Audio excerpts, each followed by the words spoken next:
Faixa de Gaza, entenda o que é e por que ela importa para Israel. Por Timothy Bella.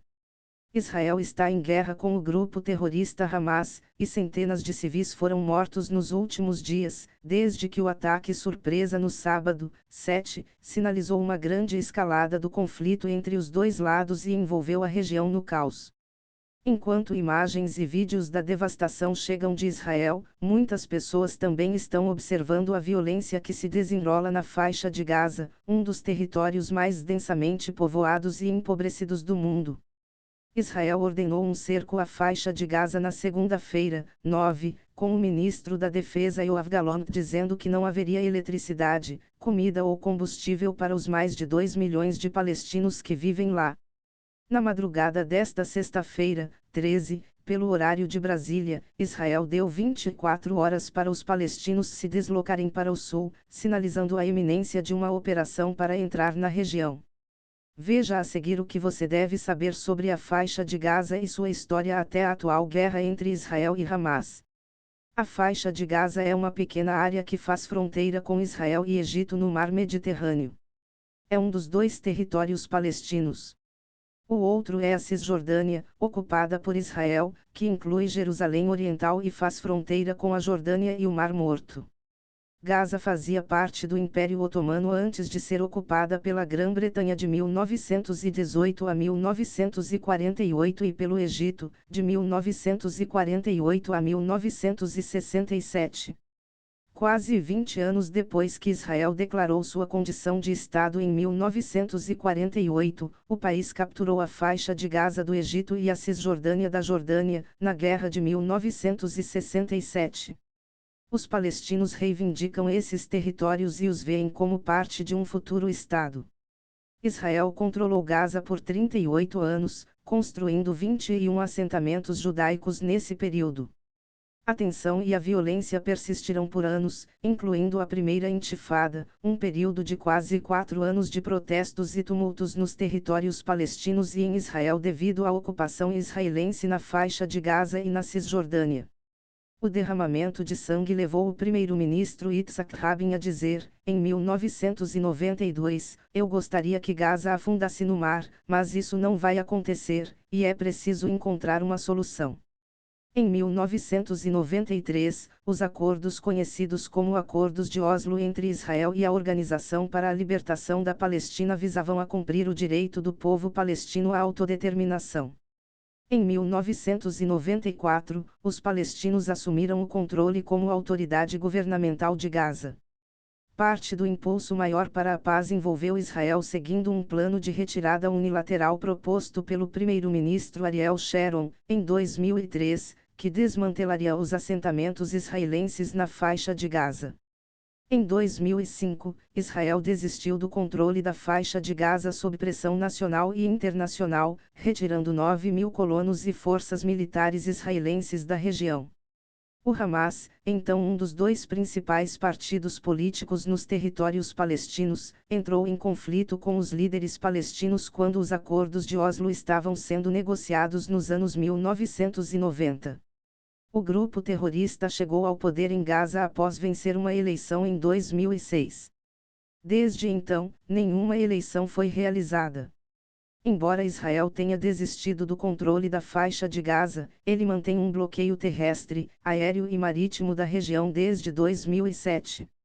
O resultado tem sido prejudicial para os palestinos, com as Nações Unidas afirmando, em 2009, que o bloqueio de Israel e do Egito estava devastando os meios de subsistência e causando um desdesenvolvimento gradual em Gaza.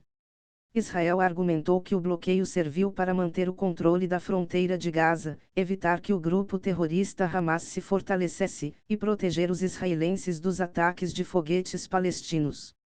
O bloqueio foi criticado por grupos de direitos humanos e pelas Nações Unidas, que consideram que Gaza continua sob ocupação militar israelense. As Nações Unidas estimam que o bloqueio custou à economia do território palestino cerca de 17 bilhões de dólares em aproximadamente uma década. Nos últimos anos, o Comitê Internacional da Cruz Vermelha foi mais longe e afirmou que o bloqueio viola as Convenções de Genebra, uma alegação que as autoridades israelenses rejeitaram. Gallant, ministro da Defesa de Israel, disse ao Comando Sul, na segunda-feira, 9, que haveria um cerco total à faixa de Gaza nos estágios iniciais da guerra, cortando toda a eletricidade, alimentos e combustível.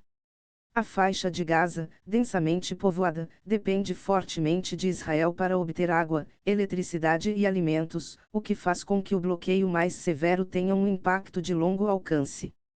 As principais importações de Gaza são alimentos, bens de consumo e materiais de construção de Israel e do Egito, seus dois principais parceiros comerciais. A maior parte das frutas e legumes frescos de Gaza vem das fazendas ao longo da fronteira com Israel. Gaza também obtém a maior parte de sua eletricidade de Israel, embora a faixa tenha uma usina elétrica antiga. O enclave tem fontes de água subterrânea, mas muitos poços foram destruídos pela poluição e pela água salgada. Mais de 90% da água do único aquífero de Gaza não é mais potável. O secretário-geral da ONU, Antônio Guterres, disse na segunda-feira, 9, que estava profundamente angustiado com o plano de Israel de iniciar um cerco completo à faixa de Gaza. Os civis palestinos estão encurralados e desamparados, disse Guterres a repórteres em Nova York, pedindo a Israel que permita o acesso contínuo de funcionários de assistência e suprimentos humanitários. Mais de 2 milhões de pessoas vivem em Gaza, tornando-a um dos territórios mais densamente povoados do mundo, de acordo com GISA, uma organização não governamental israelense. Com cerca de 225 km², a faixa de Gaza tem pouco mais de 2 vezes o tamanho de Washington, depois de Cristo, mas tem o triplo da população. Gaza é menor do que a Cisjordânia, que tem mais de 3,54 mil km². A população de Gaza é extremamente jovem. A Unicef estimou haver cerca de 1 milhão de crianças vivendo na faixa de Gaza, o que significa que quase metade da população local é composta por crianças. Quase 40% da população tem menos de 15 anos, de acordo com a CIA. Mais de 1,4 milhão dos residentes da faixa de Gaza são refugiados palestinos, segundo a United Nations Relief and Works Agency, UNRWA. O território tem uma das maiores taxas de desemprego do mundo, segundo estatísticas do Banco Mundial, e as Nações Unidas estimam que cerca de 80% da população depende de ajuda internacional para sobreviver e ter acesso a serviços básicos. Pelo menos na última década e meia, a situação socioeconômica em Gaza tem estado em constante declínio, diz o site da UNRWA. Agora, restam pouquíssimas opções para o povo de Gaza, que tem vivido sob punição coletiva como resultado do bloqueio que continua a ter um efeito devastador, pois o movimento das pessoas de ir para a faixa de Gaza, bem como o acesso aos mercados, continua severamente restrito. Como a cidade de Gaza é mais densamente povoada do que Tel Aviv e outras grandes cidades do mundo, como Londres e Xangai, os contra-ataques direcionados, como os que Israel lançou nos últimos dias, têm grande probabilidade de atingir civis. Conflitos anteriores mataram centenas de crianças. Depois que mais de centenas de israelenses foram mortos nos ataques surpresa do Hamas no fim de semana, de acordo com a mídia israelense, um contra-ataque crescente das forças israelenses em Gaza também causou pesadas baixas civis, segundo o Ministério da Saúde local, incluindo pelo menos dezenas de crianças. As condições de vida em Gaza são desanimadoras. 95% da população não tem acesso à água potável, de acordo com a UNRWA, e a escassez de eletricidade periodicamente interrompe a vida local. Na segunda-feira, 9, Guterres disse que cerca de 137 mil pessoas deslocadas estavam abrigadas em escolas e instalações operadas pela UNRWA, a Agência da ONU de Assistência aos Palestinos.